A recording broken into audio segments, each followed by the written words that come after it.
graça ao Senhor. Levantamos as nossas mãos, Senhor, como sinal de rendição.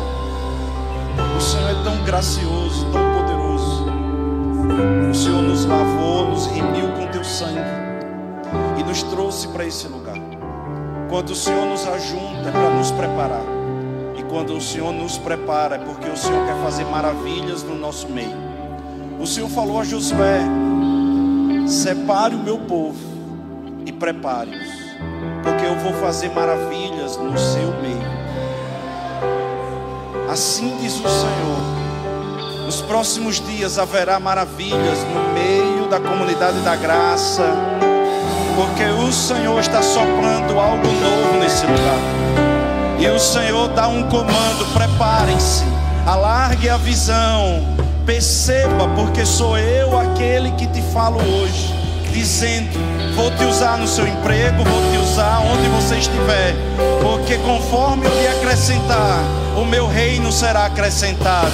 Prepare-se, porque vai se alargar para a direita, para a esquerda, porque para todos os cantos um sopro de salvação haverá de acontecer. Esse é um tempo de salvação, esse é um tempo de transformação.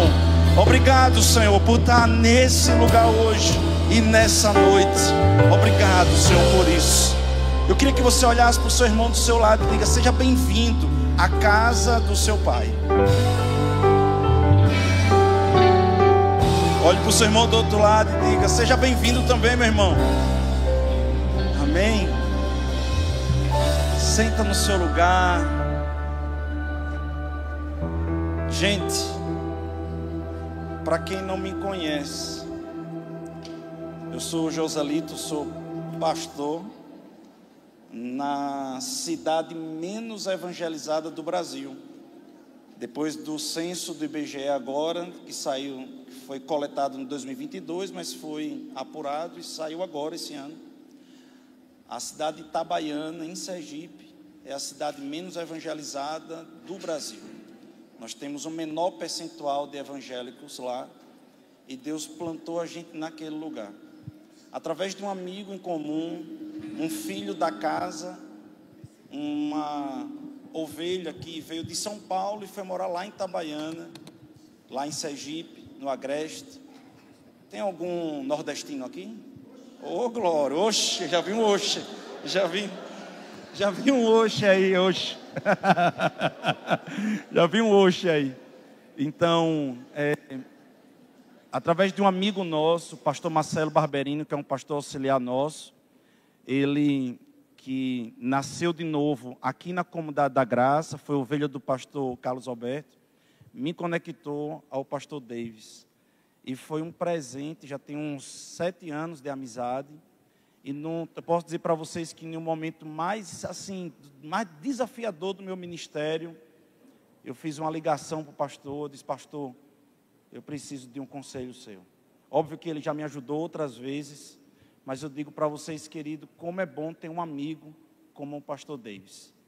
E vim aqui aprender com vocês acerca desse encontro tremendo, o impacto, né, Vida Vitoriosa, para levar para Itabaiana. Estou aqui desde sexta-feira, junto com o pastor Davis, a sua esposa, a pastora Sandra, os seus filhos. E, gente, depois de passar o dia inteiro ouvindo tantas ministrações, com tantos homens de Deus poderosos, eu me sinto Abraão dando o dízimo a Melquisedeque nesse momento. Eu digo: rapaz, o que vou falar? E o pastor Davis disse: não, eu quero que você dê uma palavra lá, dê a palavra final lá. E eu estou assim, se você ver minha mão tremendo, é a unção, não é nervosismo, amém, amados? Mas eu quero de verdade trazer um abraço de Itabaiana, de Sergipe. Eu vim aqui com minha esposa, Dani, ela está ali. Fica em pé, por favor. Nós somos pais de Ana e Sofia, Ana Rosa, amém? Ela veio comigo também. Quero agradecer por todo o amor, todo o carinho. E eu não sei se você tem noção, né, ou percebe, ou tem capacidade de entender, porque às vezes quem está dentro, né, não percebe, né? A gente às vezes está com nossos filhos vão crescendo, e a gente não percebe que cresceu, mas que alguém que está de fora diz assim: seu filho cresceu. Isso é mesmo, né? A gente não percebe. Eu tive alguns anos atrás aqui, e aqui não tinha nada, né? Só era um galpão gigante. E o pastor David dizia, aqui vai ser isso, aqui vai ser aquilo, aqui vai ser aquilo outro, aqui vai ser aquilo outro. E eu olhava aonde, pastor, vai ser aonde mesmo? E ele dizia, olha, nós vamos vir para cá e vai acontecer isso, aquilo outro. E amados, para já entrar na palavra, tem um pouco tempo, mas eu queria dizer algo para vocês que, além de um visionário, o pastor Davis, ele tem cheiro de crente.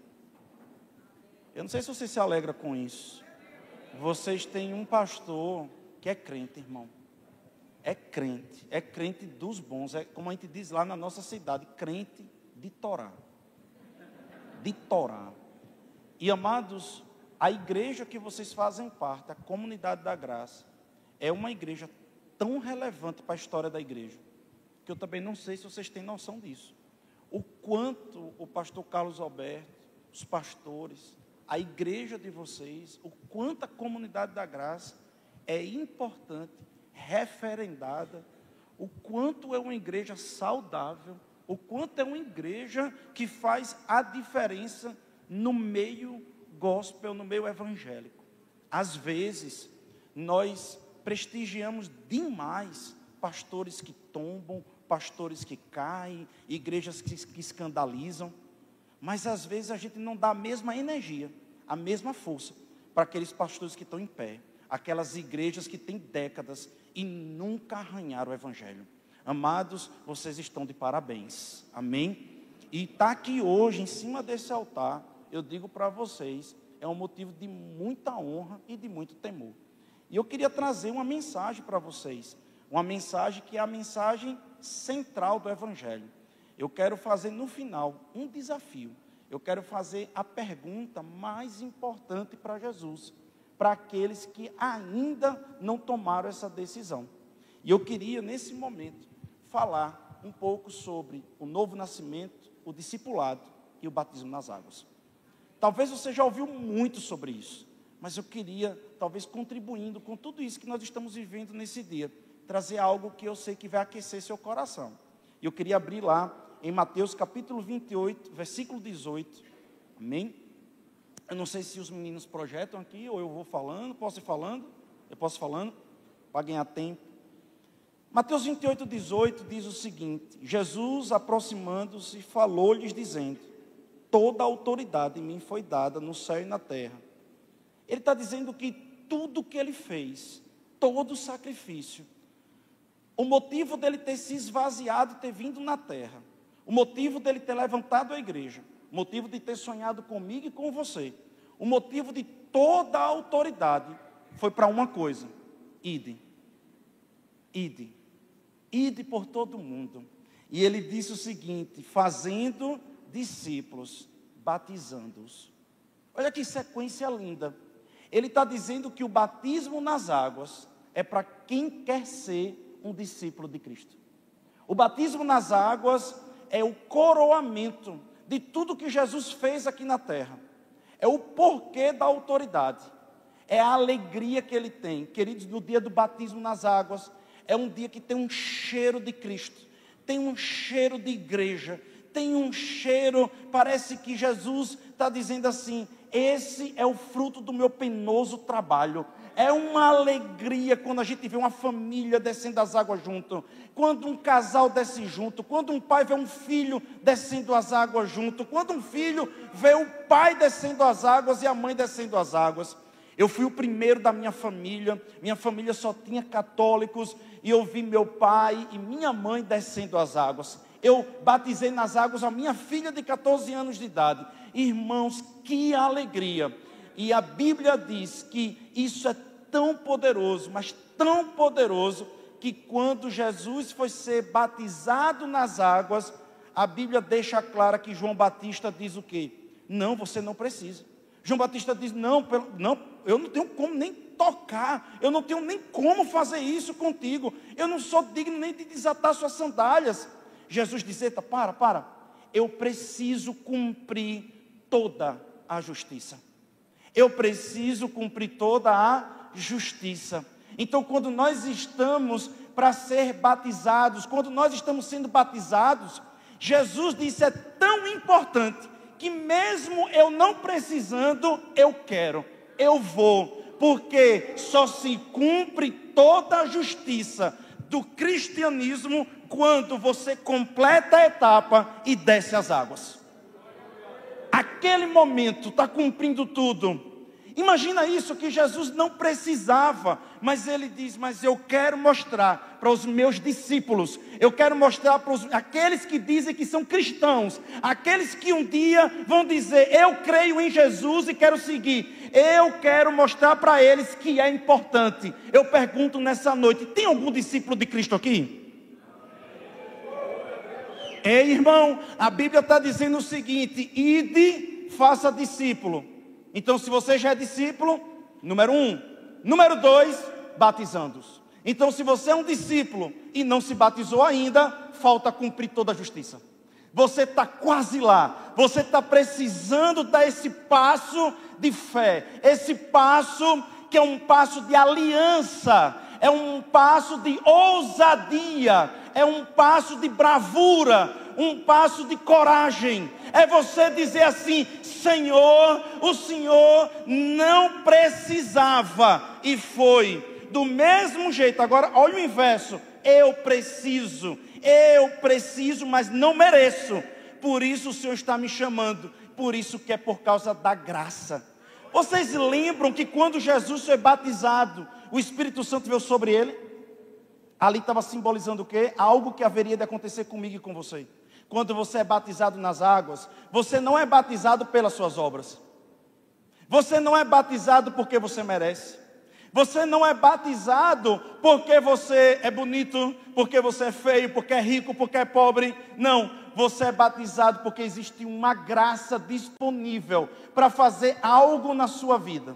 Para dizer a você que mesmo sem você merecer, existe uma justiça, a justiça de Deus.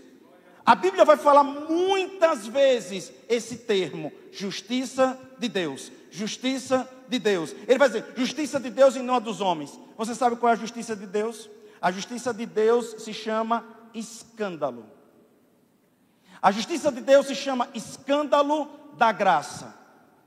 Nós não acreditamos na graça radical, mas nós acreditamos na graça escandalosa. A graça escandalosa é aquela que se Hitler, nos seus últimos segundos, se arrependesse de todo o coração do seu pecado, presta atenção como é louco isso, se ele se arrependesse nos últimos segundos do seu pecado, ele ia para o céu. Imagine agora essa cena. Você já imaginou essa cena? Pensa nisso. O ladrão está ali do lado direito de Jesus. Ele diz: Jesus, lembra-te de mim quando entrar no paraíso hoje. Ele diz: você vai estar comigo lá hoje. Você vai estar comigo lá hoje. Irmãos, eu não sei o que aquele homem fez. Eu não sei quantos crimes ele cometeu. Mas a Bíblia está dizendo que ele creu em Jesus. E Jesus naquele momento lavou ele. E naquele momento ele ficou pronto para entrar no céu. Você já imaginou uma outra cena? Imagina agora uma cena. Deus o livre e guarde. Alguém está ali, sendo rendido por um meliante. Aquele meliante mata aquela pessoa. E aquela pessoa é um crente. Imagina isso. Aquele crente acabou de ser promovido. Ele está entrando no céu. Ele foi promovido. Porque a morte não é um ponto final. É só uma vírgula. Amém? É só uma vírgula. Aí daqui a pouco, sei lá, vem um policial, acontece uma troca de tiro. E aquele meliante acaba tomando um tiro. E está indo caminhando agora para o hospital, perdendo sangue. E ele tem uma mãe que é cristã. Ele se lembra da mãe que é cristã, tudo que foi pregado para ele, e no caminho do hospital ele se arrepende. E naquele momento ele confessa a Jesus, e ele morre. Sabe o que vai acontecer? É a pessoa, a vítima, entrando no céu, e logo depois, quem atirou nele vindo atrás, ele vai dizer: peraí, você está aqui também? Essa é a justiça de Deus. É uma justiça que não é pelas nossas obras, mas é pelas obras de Cristo Jesus. É por causa dele, é por ele, é tudo por ele. Agora, é óbvio que quando nós nascemos de novo, nós promovemos obras, porque estamos ligados na videira. Mas não são as obras que nos faz nascer de novo. Essa é a obra da graça. Por isso que está numa comunidade. Como é o nome da sua comunidade? Comunidade da... Rapaz, você já imaginou isso? Você está numa comunidade que profetiza o tempo todo que vocês estão debaixo da... Oh, aleluia! Então, queridos, a gente precisa ter essa consciência. Agora, ele diz o seguinte, presta atenção nisso, que batízios, a palavra batismo é a palavra do grego baptismos, que quer dizer mergulho. É a palavra que quer dizer mergulho. E alguém pode dizer, pastor, quando eu era criança, minha mãe me disse que me batizou jogando uma aguinha na minha cabeça. Isso é batismo? Não. No máximo eu posso entender isso como uma consagração. Batismo não. Batismo é um mergulho. Batismo é mergulhar. É um baptismos. Se Jesus quisesse dizer aguinha na cabeça, ele diria aguinha na cabeça. Mas ele utilizou uma palavra grega chamada baptismos. Ele disse, eu quero mergulho. Eu quero mergulhar. É como um sepultamento. Você não joga um pouquinho de terra na cabeça de um cadáver. Você joga a terra inteira e cobre o cadáver totalmente de terra. Então, acontece uma morte ali. Mas o batismo é uma morte com uma ressurreição. Quando a gente entra de um jeito. Mas quando a gente sai de outra forma, completamente diferente, irmão. Amém? Vocês entendem isso? Compreendem isso? Aleluia! Agora, ele disse que esse negócio de batismo é para discípulo. Diga, sou eu. Não, você está muito fraco. Diga, sou eu. Ô, glória. Então, querido, o batismo é para um discípulo. O que é um discípulo? O que é um discípulo? O discípulo, eu vou ler alguns versículos bem rápido para você poder entender o que é um discípulo. Em Lucas 14:33 diz assim: assim, pois, todo aquele que dentre vós não renuncia a tudo quanto tem, não pode ser meu discípulo. Rapaz, Jesus tinha um discurso complicado. Jesus tinha um discurso que ele amava. Jesus, eu posso dizer para você, que parece que ele tinha um tipo de pregação. Posso provar você? Jesus está lá na Galileia. Jesus chega para dois irmãos e diz, está fazendo o quê? Não, nós estamos aqui mexendo com rede. Largue tudo e me siga. Imagina isso, por favor, vocês estão comigo. Me acompanhem, por favor. Imagine que naquele tempo não tinha INSS, naquele tempo não tinha aposentadoria. Qual era a aposentadoria do pessoal da terceira idade? Diga, os filhos. Diga de novo, os filhos. Jesus dá na cabeça de passar pela praia. Na hora que ele está passando pela praia, ele se encontra com dois irmãos e ele diz, vocês estão fazendo o quê? Não, nós estamos agora mexendo com as redes. Beleza, largue, me siga, porque eu vou ensinar vocês a ser pescador de... Daí ele está andando, presta atenção nisso, ele está andando, e vê logo lá na frente, dentro agora do barco, outros irmãos, e diz o quê?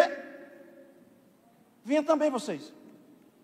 Eu imagino, vocês estão aqui comigo, isso eu imagino, não está na Bíblia, eu imagino, que os velhinhos tudinho, que estava mais para frente, dizia, segura os meninos, esconde os meninos, que está passando um cabra aí, que quando está dizendo, vem o povo vai, vem o povo vai. Ei, discípulo é aquele que um dia Jesus disse, venha do inferno, venha da prostituição, venha do vício, venha da depressão, venha do seu cativeiro. Você largou e começou a seguir Jesus. E ele disse, ei, vem, vamos indo. Discípulo é aquele que Jesus disse, vem, e você foi. Esse é um discípulo, irmão. Aleluia por isso. Você é um discípulo porque você está indo. Talvez, como na profecia de Ezequiel, você está com águas aqui no tornozelo. Tem outros que já estão com água aonde? No joelho. Mas o varão está medindo e dizendo, tem mais. Talvez você está largando a pornografia. Tem outro que já largou. Tem outro que está abrindo outra caixa. Tem outro que está abrindo. E Jesus está dizendo, vem mais. Esse é o discipulado. Vai acabar quando? Nunca. Porque até na eternidade a gente vai continuar aprendendo, irmão. Vocês estão comigo? Oh, aleluia. Amém. E aí, você vai ver outro versículo que diz assim, se alguém, Lucas 14, agora 26, ele diz assim, se alguém vem a mim, olha que coisa poderosa, vocês vão me amar. Não me cancele, não jogue pedra em mim, por favor. Se alguém vem a mim e não aborrece seu pai, mãe, mulher, filhos, irmãos, irmãs, e ainda a sua própria vida, não pode ser meu discípulo. Ei, gente, eu entrei num caminho espinhoso, mas eu não posso negar. Ele está dizendo que discípulo é aquele que decide aborrecer a si mesmo. Vamos entrar logo no problema. Alguém diz, eu nasci homoafetivo. Porque desde pequeno, pastor, eu gosto de brincar com boneca. Desde pequeno eu gosto de brincar com boneca. Mas eu também nasci mentiroso. Alguém nasceu adúltero? Alguém nasceu fofoqueiro? Alguém nasceu de algum jeito? Porque todas as nossas carnes nasceram com a propensão para um tipo de pecado. E ele está dizendo que se você é discípulo de Cristo, você vai decidir aborrecer a sua carne. E quando você decide aborrecer a sua carne, você não consegue vencer o pecado, senão pela graça de Deus. Não há pecado mais fraco ou mais forte. Eu usava drogas, eu vivi em prostituição, eu traí muitas vezes essa mulher. Queridos, deixa eu dizer algo para você. Eu nunca conseguiria vencer o pecado, senão pela graça de Deus. Em que eu começo aborrecendo, mas é como se fosse um chamado interno, dizendo, tem mais. Eu não lhe fiz para ser desse jeito. É por isso que o Evangelho não é um lugar para a zona de conforto. O Evangelho é um lugar para a zona de expulsão. A Bíblia diz que é como uma águia que voeja sobre o seu ninho e começa a abanar, dizendo, é para voar, não fica aí parado, não fique parado. Deus, Ele não chamou a gente para ficar parado, preso à carne. Ele chamou a gente para voar nas asas do Espírito. É por isso que a carne, ela precisa enfraquecer e o Espírito crescer. E quando nós tomamos decisões, cada decisão que a gente toma, a graça aumenta. Por isso que é de graça em graça, mas também é de decisão em decisão. Então, se você hoje decidir pelo batismo, não vai ser na sua força. Você não pode estar preso a uma consciência de condenação. Se o diabo estiver dizendo para você, você não merece mesmo. Se o diabo estiver dizendo para você, você não está pronto mesmo. O que importa é você botar o pé. Porque quando você botar o pé, Deus vai botar o chão, irmão. Deus vai botar o chão, irmão. Quando Jesus diz, ei, Pedro, vem, a água continuou mole. A água continuou líquida. E aí ele bota o pé e Deus bota o chão. E ele bota o pé, ele bota o chão. Por isso que você nunca vai ficar pronto para ser. Você vai ter que começar fazendo para se tornar. Billy Graham dizia algo interessante. Você não fica limpo para tomar banho. Tem gente que está dizendo assim, pastor, no dia que eu parar de beber cerveja, no dia que eu parar de ver pornografia, no dia que eu parar isso, no dia que eu parar daquilo, só que você está dizendo, eu consigo parar sem Jesus. Não, você não consegue. Você só vai ficar limpo quando você tomar banho. Você não fica limpo para tomar banho. Você toma banho para ficar limpo. Você precisa do banho do sangue de Cristo. E você precisa tomar o banho completo.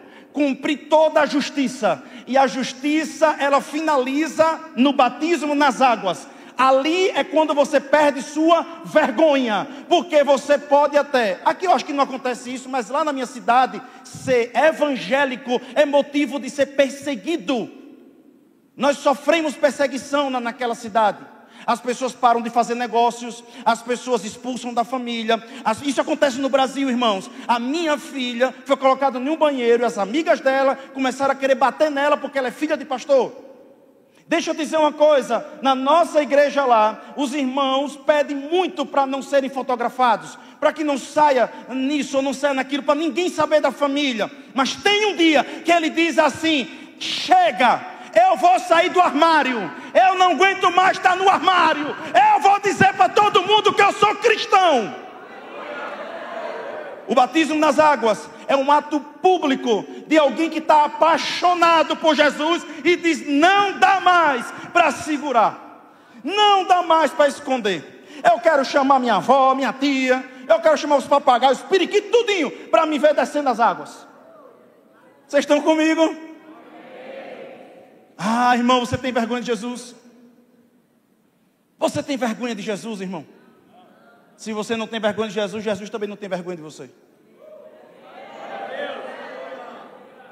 Um dia eu estava evangelizando o meu chefe, não sei quantos minutos eu tenho, gente, me perdoe. Eu estava evangelizando meu chefe, na época eu era assessor jurídico do DESIP, e tinha um coronel, o coronel Stênio, e ele dizia para mim assim, um dia ele falando, ele dizia bem assim, ele dizia: Joselito, Deus me aceita do jeito que eu sou? E ele falando dos pecados e tudo dele, eu disse: a pergunta não é se Deus aceita você do jeito que você é. A pergunta é: você aceita Deus do jeito que Ele é? Porque a Bíblia diz, presta atenção no que eu vou falar aqui agora, que você não segue os mandamentos para amar. A Bíblia diz que você ama a Deus, por isso que você segue os mandamentos. Entenda de novo, vou tentar explicar. Eu não gosto de ir para a feira. A minha esposa ama. Eu vou para a feira porque eu gosto de ver ela feliz. Eu vou para a feira porque ela gosta que eu vá para a feira com ela. Tem coisas que eu nunca vou entender. Mas se o meu amado disse para mim que gosta de algo, por eu ser tão apaixonado por ele, o que ele disser para eu fazer, eu faço, porque eu sou do meu amado e ele é meu.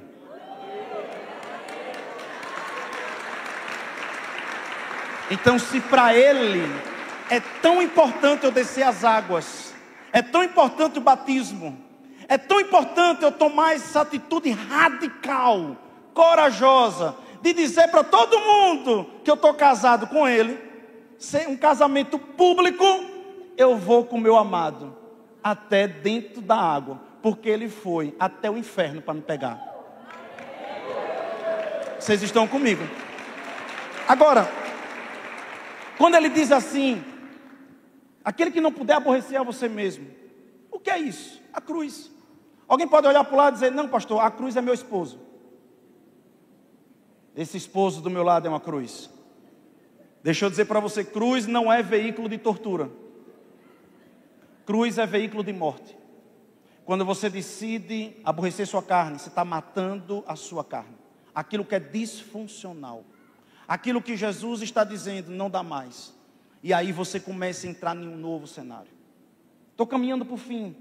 Mas tem uma parábola, pastor, que é muito linda. Não dá tempo de ler, mas eu acho que todo mundo vai lembrar disso. Que é a parábola daquele que encontrou um tesouro. E ao encontrar o tesouro, ele comprou todo um terreno. Não foi isso? Não é isso? Então vamos pensar nisso aqui. Um homem encontra um tesouro, mas ele diz: poxa, além de comprar o tesouro, além de pegar o tesouro, que ele encontrou o tesouro, então o tesouro já era dele, mas agora ele compra, presta atenção nisso, o terreno. Ele está dizendo que o tesouro veio de graça. Presta atenção nisso. Na parábola, o tesouro veio de graça. Ele estava andando e ele achou o tesouro. O tesouro foi de graça, o terreno não. O que ele quer dizer com isso? É que quando nós encontramos Jesus, é de graça. Na verdade, ele nos encontrou. Mas agora nós começamos a investir nesse relacionamento. A gente começa a investir nesse relacionamento. Porque quanto mais a gente se apaixona por aquele tesouro, mais o nosso terreno vai ficando mais largo, mais largo, mais largo. Porque tudo começa a comunicar. Tudo começa a comunicar. A minha roupa comunica. A minha voz comunica. As minhas músicas comunicam. Eu estou comprando um terreno. Está entendendo isso? Toda a minha parte natural está acontecendo. Sabe por quê?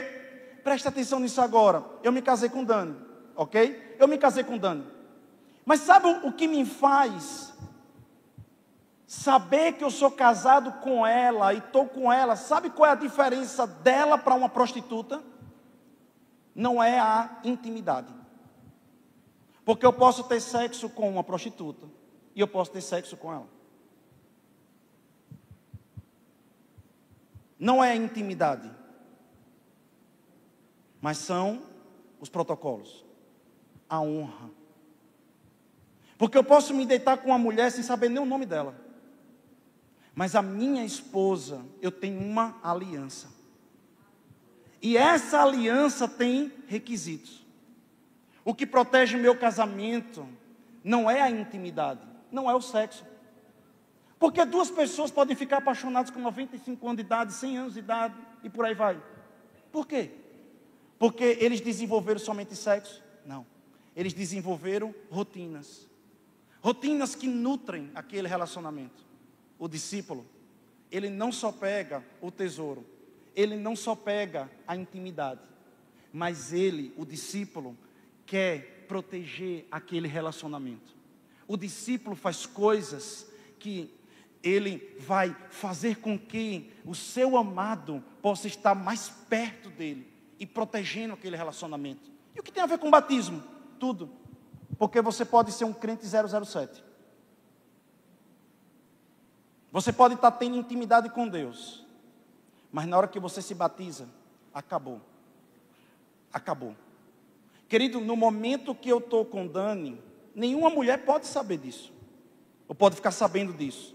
Mas no dia que eu me caso com ela, bato foto, publico no Instagram, publico no Facebook, boto um anel. Tudo isso começa a aflorear uma aliança. Quando você toma uma decisão do batismo, você está dizendo o seguinte: não é só o tesouro, eu quero comprar o terreno, eu quero mostrar para minha família, eu quero mostrar para meus amigos, eu quero mostrar tudo, que eu sou tudo, é tudo dele, é tudo para ele, tudo volta para ele. Vocês estão comigo ainda, amados? Para finalizar, finalizando e podendo ir com tranquilidade. A Bíblia diz algo que eu acho muito, muito lindo em Marcos 1,16, é o último versículo que eu vou ler. Queria chamar um grupo de louvor, que diz assim: caminhando junto ao mar da Galileia, viu os irmãos e André, que lançavam a rede ao mar, porque eram pescadores. Disse-lhes: vinde após mim, e eu vos farei pescadores de homens. Eu falei isso para vocês. A pergunta é, e eu queria fazer uma pergunta para você agora que não foi batizado nas águas ainda. Eu queria fazer a pergunta e eu queria que você imaginasse que fosse o próprio Jesus sentado com você, somente com você numa sala, perguntando para você: você gostaria de se batizar nas águas? Você que não é batizado nas águas ainda, você que não desceu as águas, você gostaria de mostrar o seu amor por Ele? Você gostaria de tomar essa atitude radical, uma atitude de um apaixonado, a atitude de alguém que diz: pastor, eu vou dar esse passo, eu quero dar esse passo, o meu amado está me chamando, e eu vou dar esse passo, não importa, eu quero, eu decidi, eu sou um discípulo de Cristo. Eu não sou mais um que esquenta a cadeira, eu não sou um frequentador de um prédio, eu não sou um 007, eu sou um discípulo e eu amo Jesus, porque eu não era nada, Ele me deu a vida dEle, Ele que está me dando felicidade, alegria, Ele que está preenchendo um vazio dentro de mim, então Ele merece toda a honra e Ele merece a minha vida. Se você ainda não foi batizado nas águas e gostaria de tomar essa decisão hoje, de dizer: pastor, eu quero me batizar no próximo batismo, eu queria que você ficasse em pé e mostrasse para o mundo que você é essa pessoa que se decide fazer isso. Fica em pé. Você que quer se batizar, que diz: é o meu dia, chegou a minha hora, é o que eu quero, não importa o que vão pensar de mim, eu estou nem aí. Eu quero dizer para Deus que eu amo Ele de todo o coração. Quem é você? Se tem mais alguém, vai ficando em pé, irmão. Vai ficando em pé. Não perca essa oportunidade. Vai ficando em pé, irmão. Agora, eu queria esculhambar com o inferno, amém? Eu queria esculhambar com o inferno, porque só Deus sabe o que o diabo fez com você. Vem aqui comigo, suba aqui no altar comigo. Vem cá, vem cá, vem cá, vem cá, vem cá. Vem cá, venha, venha, venha. Vem cá no altar comigo. Venha. Vamos. Vem para cá, todos que querem se batizar nas águas. Todos que se decidem em Cristo Jesus. Que decidem que acabou. O mundo não tem mais nada. O mundo não tem mais nada.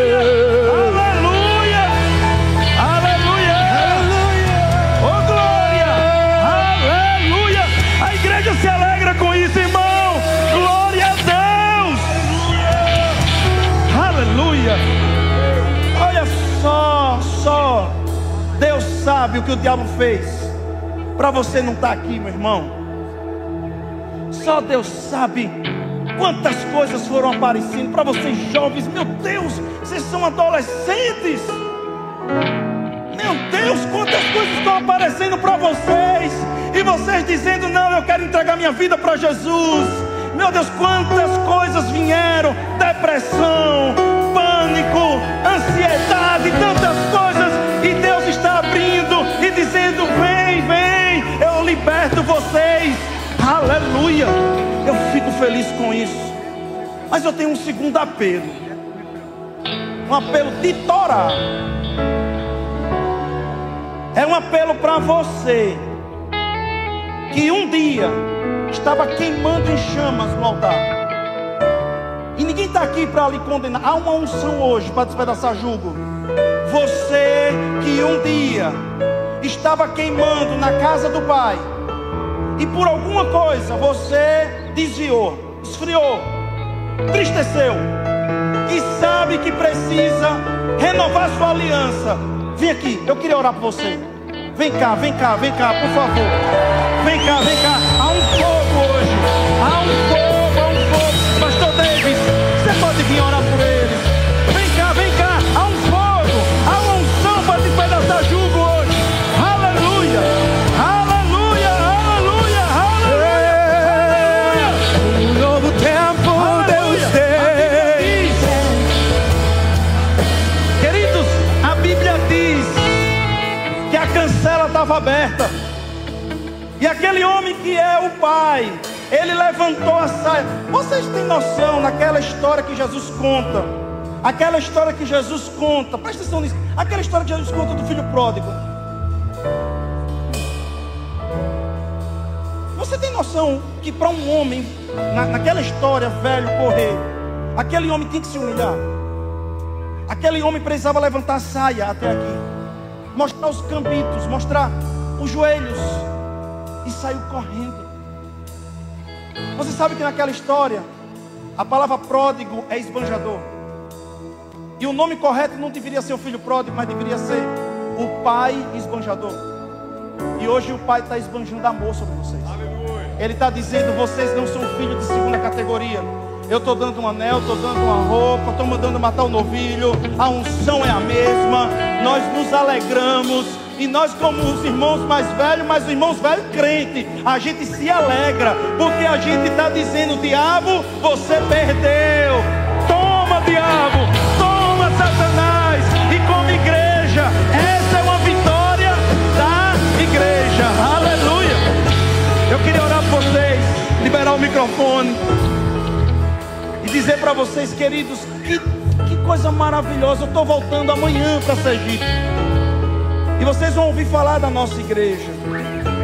A gente vai levar o pastor Davis lá, agora o Davi, Sandra. E cuidado que pode segurar eles lá, amém? Mas vocês têm nos influenciado, irmão. Acredite nisso, é verdade. Você não tem noção. E eu quero agradecer ao pastor Davis. Muito obrigado pela sua amizade, pelos seus conselhos. Eu queria orar por vocês. Pai, eu quero agradecer por cada conversão, cada retorno, cada transformação. Eu quero declarar 100 por 1. Eu quero declarar que eles vão ser, Pai amado, como evangelistas. Eles vão ganhar vidas, vão transformar, eles vão multiplicar. Eu declaro uma semente poderosa. Eu declaro eles cheios do fogo do Espírito. Eu declaro eles crescendo, avançando, os dons e os talentos deles frutificando nessa igreja. Eu declaro as famílias salvas.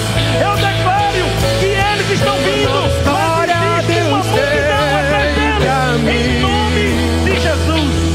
Em nome de Jesus. Glória a Deus.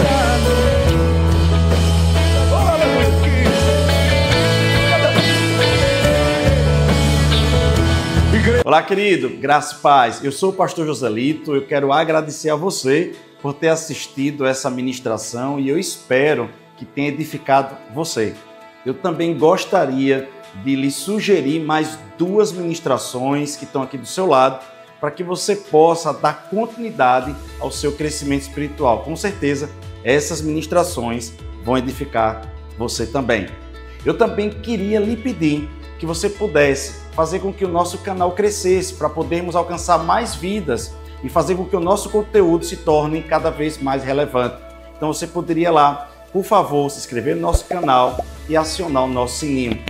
Eu também gostaria de lhe pedir que você pudesse mandar essa mensagem para mais uma pessoa que o Espírito Santo possa estar colocando no seu coração agora, porque eu sei que uma mensagem ungida transforma a vida daqueles que o Senhor está querendo abrir o coração por meio de uma palavra, e você pode ser um agente, um missionário, um evangelista desta palavra. Que Deus abençoe você e eu te espero na próxima ministração.